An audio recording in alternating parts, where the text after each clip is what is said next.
करो। हे हे हे मेरी बात सुनो, मेरी बात सुनो।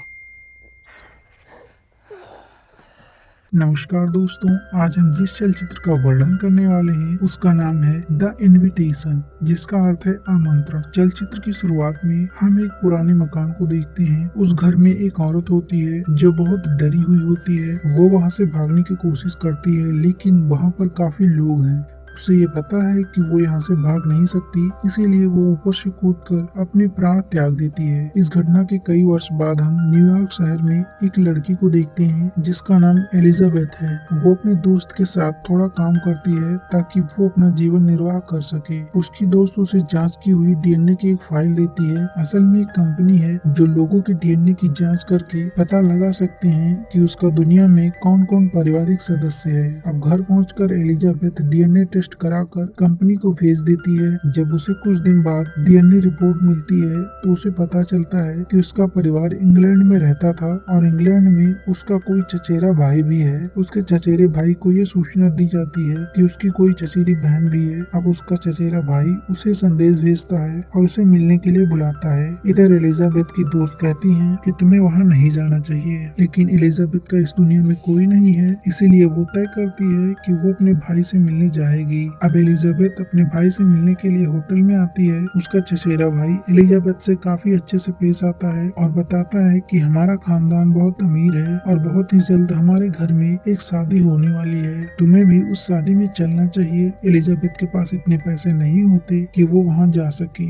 उसका भाई उसके लिए टिकट के पैसे दे देता है। अंततः कुछ दिन बाद एलिजाबेथ इंग्लैंड चली जाती है और इधर उसका चचेरा भाई हवाई अड्डे पर उसे लेने के लिए आ जाता है। इसके बाद उसका भाई उसे वहाँ लेकर जाता है जहाँ वो रहता है और वहाँ पर बहुत बड़ा महल होता है और एलिजाबेथ का भाई और उसका परिवार इसी महल में रहता है। इधर हम हवेली के मुखिया को देखते हैं जिसका नाम वाल्टर होता है। एलिजाबेथ वाल्टर से मिलती है और अब वाल्टर भी एलिजाबेथ से काफी अच्छे से बात करता है। एलिजाबेथ देखती है कि वहाँ पर शादी की तैयारियां भी चल रही होती हैं और जब वो हवेली के अंदर जाती है तो देखती है कि अंदर से हवेली काफी सुंदर है। वहाँ उसके लिए नौकरानी भी होती है और वो नौकरानी एलिजाबेथ को उसके कमरे तक ले जाती है और वो उसे वहाँ कुछ नियम बताती है कि जैसे वो पुस्तकालय में नहीं जा सकती और वो कहती है कि अगर आपको कुछ आवश्यकता हो तो बाहर मत जाना, सिर्फ घंटी बजा देना और मैं तुरंत आ जाऊंगी। नौकरानी अब चली जाती है और अब एलिजाबेथ यहाँ आकर काफी खुश है और वो अपने दोस्त से वीडियो कॉल करके बताती है कि उसे यहाँ बहुत अच्छा लग रहा है और मैंने ऐसा कभी नहीं सोचा था।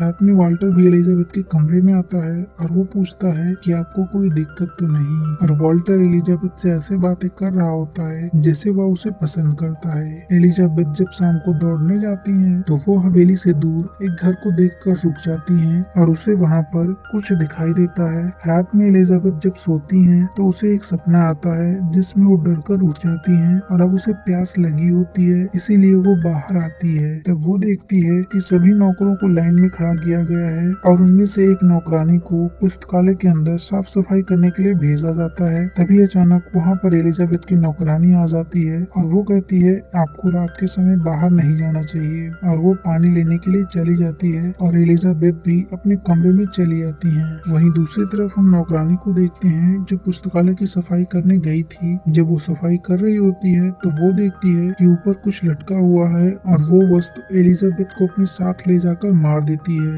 अगली सुबह एलिजाबेथ के पास वाल्टर एक खूबसूरत पोशाक भेजता है क्योंकि रात को एक पार्टी होती है। इधर एलिजाबेथ ने अब तक वहाँ पर किसी दुल्हन को नहीं देखा था जिसकी शादी है। शाम को एलिजाबेथ उस पोशाक को पहनकर समारोह में जाती है। वहाँ पर उसकी मुलाकात दो लड़कियों से होती है। इनमें से एक उससे अच्छे से बात करती है जबकि दूसरी लड़की उसे बिल्कुल पसंद नहीं करती। इधर वाल्टर भी उसी समारोह में आ जाता है और वो एलिजाबेथ के साथ नृत्य करना शुरू कर देता है। ये सब एलिजाबेथ को बहुत अच्छा लगता है। अब ये दोनों बाहर घूमने भी जाते हैं। तब एलिजाबेथ वाल्टर से सामने वाले घर के बारे में पूछती है जो उसने पिछली रात को देखा था। वो कहती है पहले इस मकान में सामान रखा जाता था लेकिन अब ये खाली पड़ा रहता है। इसके बाद एलिजाबेथ अपने कमरे में आकर लेट जाती है। जब वो सो रही होती है तो उसे अजीबोगरीब आवाजें सुनाई देती हैं। वहीं कांच पर उसे किसी के डरावने पंजे दिखते हैं जिससे डर कर वो बेड के नीचे छिप जाती है। एलिजाबेथ की आवाज सुनकर वाल्टर भी वहाँ आ जाता है। वो उसे समझाता है कि ये सब तुम्हारा वहम है, यहाँ पर कोई भी नहीं है। वो वाल्टर से कहती है जब तक मुझे नींद न आए तुम यहीं पर रहना। अब वाल्टर भी वहीं रुक जाता है, लेकिन जब एलिजाबेथ सुबह उठती है तो वाल्टर वहाँ से जा चुका होता है। तभी वहाँ पर वो दोनों लड़कियां आ जाती हैं जो उसे पार्टी में मिली थी।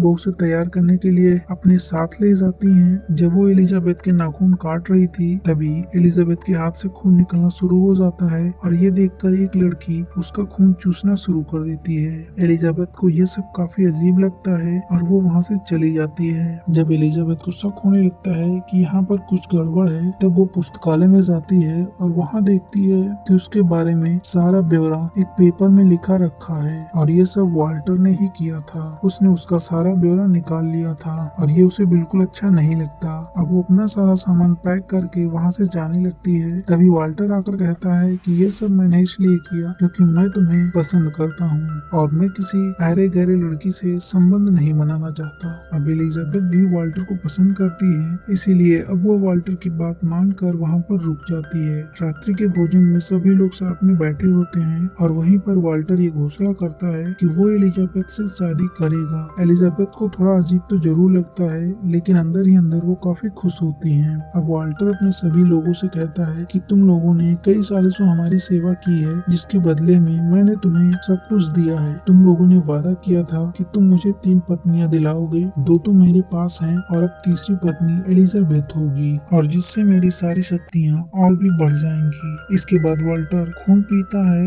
अब एलिजाबेथ को समझ में आ जाता है कि वाल्टर खून पीने वाला राक्षस है, यानी कि वो एक वेम्पायर है। उसकी 2 पत्नियां वही 2 लड़कियां थी जो उसे पार्टी में मिली थी। अब उसे ध्यान आता है कि उसकी उंगली कटने पर एक लड़की ने उसका खून चूसा था और वो दोनों भी वेम्पायर होती हैं और ये तीनों कई हजारों वर्षों से जीवित हैं। असल में वाल्टर की तीसरी पत्नी और कोई नहीं बल्कि एलिजाबेथ की दादी थी और ये वही महिला थी जिसने कहानी की शुरुआत में कूदकर अपनी जान दे दी थी। असल में वाल्टर हर किसी से शादी नहीं कर सकता, वो किसी खास लड़की से ही शादी कर सकता है और उसने पहले एलिजाबेथ की दादी से शादी की थी और उनसे शादी करके वाल्टर की शक्तियाँ काफी ज्यादा बढ़ गई थी, लेकिन उसकी दादी के मरने के बाद उसकी शक्तियाँ कम हो गई। और अब अगर वाल्टर ने एलिजाबेथ के साथ शादी कर ली तब उसके साथ रहने से उसकी शक्तियाँ और ज्यादा बढ़ जाएंगी, क्योंकि एलिजाबेथ के अंदर उसकी दादी का ही खून है। एलिजाबेथ अब यहाँ से जाना चाहती है तो वाल्टर उसे समझाता है कि अगर तुमने मेरी बात मान ली तो हमेशा के लिए जीवित रहोगी और तुम्हें कभी भी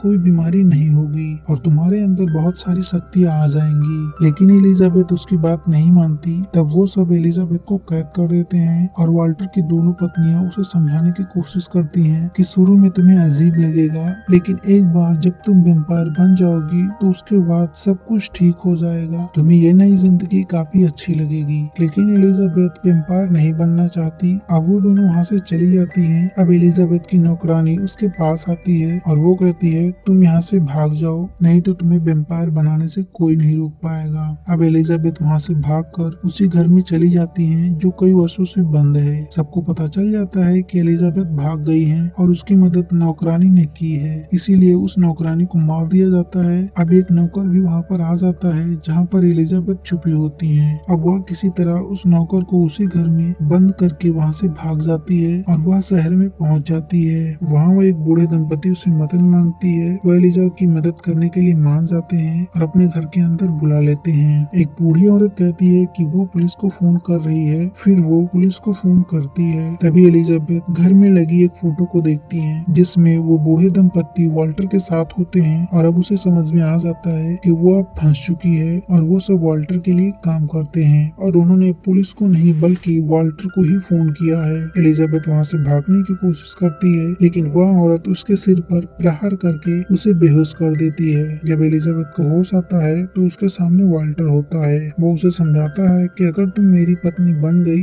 तो तुम्हें बहुत ज्यादा फायदा होगा। अब एलिजाबेथ को मजबूरी में न चाहते हुए उसकी बात माननी पड़ती है और अब उसी रात ही शादी की तैयारियां हो जाती हैं और अब वाल्टर एलिजाबेथ से कहता है कि तुम्हें मेरा खून पीना होगा। अब एलिजाबेथ उसके हाथ को काटकर उसका खून पीती है। अब एलिजाबेथ के अंदर असीम शक्तियां आ जाती हैं। अब वाल्टर को भी एलिजाबेथ का खून पीना था, जिससे वाल्टर की शक्तियां काफी ज्यादा बढ़ जाएंगी, लेकिन एलिजाबेथ उसे अपना खून पीने नहीं देती और वहाँ पर आग लगा देती है। अब वो वाल्टर पर हमला करके उसे घायल कर देती है। इस तरह से वाल्टर अब काफी कमजोर हो चुका है। अब एलिजाबेथ वहाँ से जाने लगती है, लेकिन वाल्टर की एक पत्नी उस पर हमला कर देती है और कहती है कि तुम वाल्टर को नहीं मार सकती क्योंकि हम सब हजारों साल से जिंदा हैं और यहाँ के नियमों को कोई नहीं तोड़ सकता और अब तुम्हें वाल्टर को अपना खून पिलाना ही होगा क्योंकि अगर वाल्टर मारा गया तो हम भी मारे जाएंगे। इसके बाद वो एलिजाबेथ पर हमला कर देती है। वो अब उसे मारने ही वाली होती है कि वाल्टर की दूसरी पत्नी जो दिल की अच्छी होती है वो उस पर हमला कर देती है और वाल्टर की दोनों पत्नियां